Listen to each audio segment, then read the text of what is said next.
Soğuk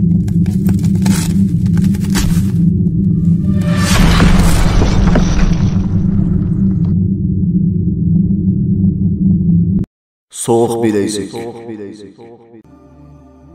4. kısım.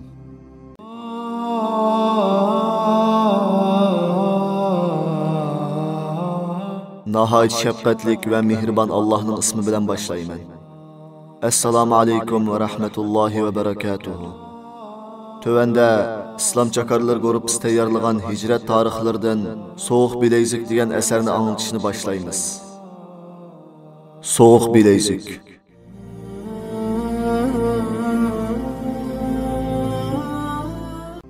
Anlasam 15 günde bir qitim, ba'zida bir ayda bir qitim yuyung'il ilib chiqadi ekan. Men u yerda bir qitim yuyung'il chiqib boqmadim. Shunga munchining qandaqligini bilmayman. Tamuqimizga har kuni aqlimay salgan chamug'urda etgan suyuqash beratdi. Ba'zida non kirib beratdi. Kundi kechda boshqa yotoqdan tayoqning azobidan vaqirgan ovozlarni anglaydik. Ba'zida ayollarning ovozi anglanadi. Shundoq ovozlarni anglaganda yotoq jimjit bo'lib ketadi. Men shu tariqada 7 kun turdim. Juma kun etigan heliq saqchi keldi. Meni qo'yib berdiganligini aytdi va menga telefonimni va mashinamning ochiqchini berdi. Saqchi menga: "Bugun bu yerdan chiqsan, ammo at Yangsardan ayrilsang bo'ladi. Kechda idorat ishing bor", dedi. Men etigan soat 9 da qamoqxonadan chiqdim. Mening hayotim boshqacha o'zgargan edi. Men ilgirki ozg'un yosh emas edim. Birdinla heliq hijratchi ve başka turmudosh do'stlarim esimga keldi. Men nahiylik saqchi idorasiga bordim. Saqchi boshlig'iga hiliq kamerda qilib qolganlarning ahvolini dedim va ularga yordam qilishni so'rab, agar to'lam to'lash bilan qo'yib berilsa, men qanchalik jarimani bo'lsa to'lay, ularni qo'yib etsin dedim. Saqchi boshlig'i: "Tushdan keyin javob beray", dedi. Tushdan keyin nahiylik saqchi idorasining boshlig'i keldi va menga mundaq dedi: "Qamoqxonadagi chet elga telefon qilib tutilib qolgan kishi va hijratchi kishi qo'yib berilmaydi. Ammo boshqalarga azroq jarimani to'lis qo'yib berildi", dedi. Men ularning jarimanisini to'ladim. Keyin hiliqi boshliq boshqa saqchilar bilan qamoqxonaga tushdan keyin birga borsang bo'ladi, dedi. Biz soat 4 la atrofida bordik. Barsak ularning oilasidagida allaburun turmining oldiga kelib bo'lgan ekan. Hiliqi 2 odamdan boshqa hamma turmudosh qarindoshlarim chiqdi. Alloh bilan qasamki, ularni ko'rib yig'lab ketdim. Ularni ham yig'lab ketdi. Ularning ko'pinchisi begunoh yetayotgani necha oy bo'lgan ekan. Biz yig'lig'ach saqchi mashinasida saqchi idorasiga bordik. Ular ko'p narsalarga imzo qo'ygandan keyin uylariga qaytib ketishdi. Ammo heliqi menga yo'l ko'rsatgan, haqni bildirgan hurmatli kishi turmada qolib qolgan edi. Men shu kuni saqchi idorasining saqchilar yotqida bir kecha yotdim. Ertasi etiganda meni tutib olgan tekshirish punktida to'xtatib qo'yilgan mashinamni olmoqchi bo'lib u yerga borsam, mashinaning miyi tugab qopti. Ular mashinaning o'rindiq kelimini ilib olibdi. Naqshi muzika anglab mashinaning to'kinini tugitib o'tibdi. Mashina qat'iy o'talmadi. Keyin men mashinani bir traktorga so'ritib mayqachlash o'rniga apardim. Mashinaga mayqachlagandan keyin shu haydigancha haydab ota-onamning qishiga bordim. Yo'lda ketayotgach, nimishqa buncha ruhliq, yenik bo'lib qolganimni bilmaydim. Yo'lda 2 o'rinda tekshirish punktida qattiq tekshirildim. Bir yerda qisqacha "Nega borgan, nimishqa borgan, nega borsan" degan savollar bilan 2 soatdan keyin qo'yib berildim. Yana bir yerda mashinaning surati eshib ketibdi deb 500 ko'y jarimani to'lab yo'lga silindim. Qalbimda kechayotgan bo'lsa, kunda billa o'ynab yuradigan qatnash saqchisi va boshqa idoralarda ishlaydigan do'stlarim edi. Va endi ular bilan menga munosabatimni uzaman. Ular yomon kishilar ekan degan xiyollar edi. Rost degandek, ularning hech qaysini izlamadim. Hatta to'y qilgan kunimmo shuncha yaqin o'tgan biror do'stlarimni chaqirmadim. Uyga kelib, oldi bilan opamga: "Kechirgin opa, sen menga namoz o'qimasang bergan sutimga rozi emas" deydim. Men "Ha, o'qidim" deb yolg'on so'zlaydim. Endi rost namoz o'qib yaxshi yo'lda mengaman dedim. Cho'nglar so'zimga bekmi parvo qilib ketmadi. Chunki ular meni yaxshi bilatdi. Bar gapni qilganda mening bu so'zimga oilamdan birasi ishonmadi. Men heliqi MP3ni chiqayotgan ukamni tepib, uningdan boshda kechirim so'radim va menga yaxshi tabliq ochilib berish uchun o'zimga va ukamga eng yaxshi MP3dan 2 ni ilib, birini ukamga berdim.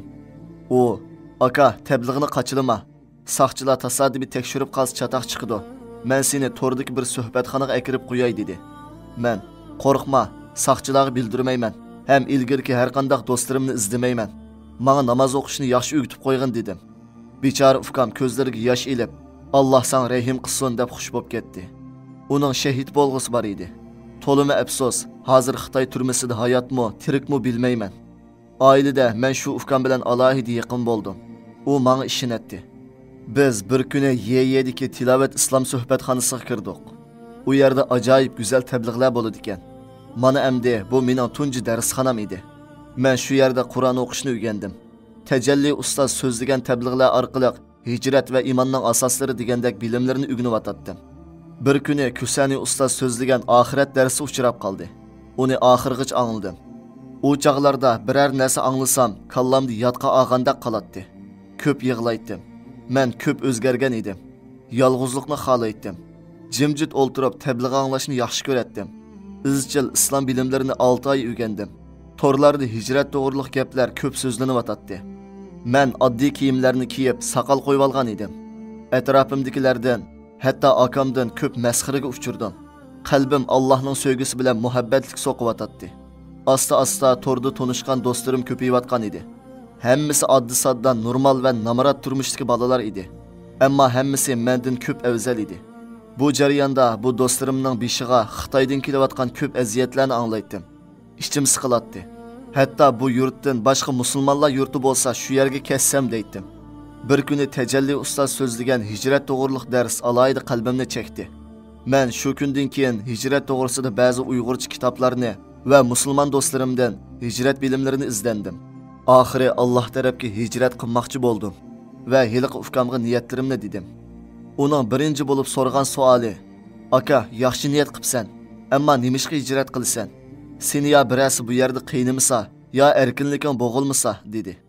Men birdam o'ylanib turgandan keyin, "To'g'ri deysan, ammo men hijrat qilaman. Sababi hozir yer sharida musulmonlar islom qonuni bilan yashab, Alloh uchun jihad qilayotganlar bor yerni topa olamdim. Va yana musulmonlar kofirlarning zulmiga qarshi tayyorlik qiladigan o'rin topa olamdim. Albatta topa olayman. U o'rin bo'lsa Afg'oniston. Men u yerga hijrat qilaman.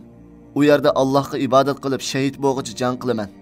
Hatta Allohning yo'lida ota-onamga shafaat qila oladigan shahidlikka erishish uchun u yerda yashayman" dedim. Bechora ukam mendan ko'p afzal edi. Ukam menga: "Aka, sana Alloh rahmat qilsin. Men u yerni xiyol qilg'il uzun yil bo'ldi. Men u yerni maqsad qilganda sen o'ynab yuratding. Ishlar xiyol bilan amalga oshgan bo'lsa, ko'p ishlar bo'lib ketadi. Ammo Alloh xohlagan ish bo'ladi. Men bekli xush bo'ldim. Balki mening orzuyim sen bilan amalga oshadigan o'xshaydi. Ailemizden birey şehit çıksa, nima degan katta fazilat bu. Ammo qandoq barsan? Kim bilan barsan? Ularning aloqasi yo'qtursa, dedi. "Alloh xolisa men topaman" dedim. Men shundan keyin Afg'onistonga hijrat qilishni ko'p izlandim. Ammo yo'l to'g'risida birasi gap qilsam, asta-asta mendan yiroqlashdi. Men tordan yo'l izlandim va qo'limdan kelgancha yo'l xabarini tekshirib, oxiri sen mening esimga kelib, seni izlab topdim. Keyingi ishlar sana hammasi ma'lum dedim-de so'zlarimni oxirlashtirdim. Ammo yana bir qarindishim: "Alloh sizdan rozi bo'lsin aka. Anglasam sizning bu hijratingiz 3-chi qatim hijrat qilishingiz ekan. Bizga bu tarixni so'zlab bersangiz" dedi. U Bulqosimga ergishib: "Aka, 1-chi qatim hijrat qilgan tarixdagi barcha jafo mushaqqat bizga ma'lum. Ammo biz sizni yolg'iz tashlab qo'yib chegaradan qaytib kirdik. Siz texa Xitoyning sirtida qolgan edingiz. Keyin qanday qildingiz? Şu vaqtda biz sizni yolg'iz tashlab qo'yib ketibdimiz. Ammo Shianga kelganda hammamiz ko'p pushaymon qilgan edik. Hatto qaytib yiningizga boraylik deyishdik. Ammo ba'zilar, balkim biz borg'icha akam ketib qilishi mumkin dedi. Biz qattiq pushaymon bilan qaytib keldik. Bizga 2-chi qatim hijrat qilgan tarixni so'zlab bergan bo'lsangiz, anglasam sizni saqchilar tutib olib Xitoyga qaytarib o'tibdi. Bu jarayonlarni tafsiliy so'zlab bersangiz dedi. Bu o'tmish nihoyat ochiq edi. Mening qayta asligim yo'q edi. Lekin buni talab qilayotganlar yaxshi, solih qarindoshlarim edi. Men ulardan hargiz afzal emas edim. Shunga ma'qul, bo'pti so'zlab beray deyishimga boshda talab qilgan qarindishim: "Aka, yo'q, boshdan boshlab so'zlab bering. Ya'ni 1-chi hijratdan boshlab, qandoq hijrat qilgan, shulardan boshlang" dedi. Men so'zimni boshladim. Men islomga kirgan ashu kunlarda kundan kunga qalbim yumshab, ozroq ta'sirlik narsalarni anglasam, yig'laydiganli bo'lib qolgan edim. Ko'nglim nihoyat sunuq edi. Bir kuni bir do'stimni izlab telefon qildim. Telefonni tatliq tillari va nozik ovoz bilan bir qiz olgan edi. U qiz, "Kimni izlaysiz?" "Akam yo'q" dedi. "Men akangizning do'sti. Siz kim?" dedim. U qiz, "Men singlisi" dedi. "Keyin telefon qilay emsa" deb telefonni qo'yib etdim. Ammo o'zimga nimishqa u qizning ismini so'ramaysan? Akisi yaxshi musulmon, balkim u musulmon qizdir deydim. Oxiri men qayta telefon qildim. Hurmatli o'qirman. Men bu asarda bir necha odamni aynan tasvirlashni loyiq topdim. Birinchi, bular mening eng jafoliq kunlardagi safardoshlarim. Ikkinchi, ularning hilham hayotlari. Bu asarni o'qib haqiqat so'zlarimga guvohlik bo'lish uchun, agar men unutib qilib, xato so'zlab qolsam, tuzitib berish uchun. Mana bu qiz dal shu shaxsning biri edi. U qizmo tog'dan yinib ikkinchi qitim hijrat qilgan. O'zi yolg'iz vatandan hijrat qilib kelgan edi. Biz so'zimizga qaytib kelaylik. U qiz telefonni oldi. "Akangiz qachon keladi?" dedim. Ondan uni birdam gapga silib, oxir u qizning undidor aloqasini oldim. Keyin biz bir necha qitim telefon orqali so'zlashib, men u qizning rasmini ko'rdim. U qiz rasmda Qur'on o'qib turgan edi. Men qat'iy niyatda bu qiz bilan to'y qilmoqchi bo'ldim. Biz telefon orqali tanishib bir hafta bo'lganda, u qiz Aqsuga to'y qilib ketgan qo'shkizak otisini yo'qlab beribdi. Men ko'rliq xizmat bilan kelgan edim. Biz ko'rishadigan bo'lib, u qiz uyga qaytgach ko'rilda tushib mangdigan bo'ldi. Men ko'rilning uzun yo'lliq soy bekitida saqlab turadigan bo'ldim. U qiz yetib keldi.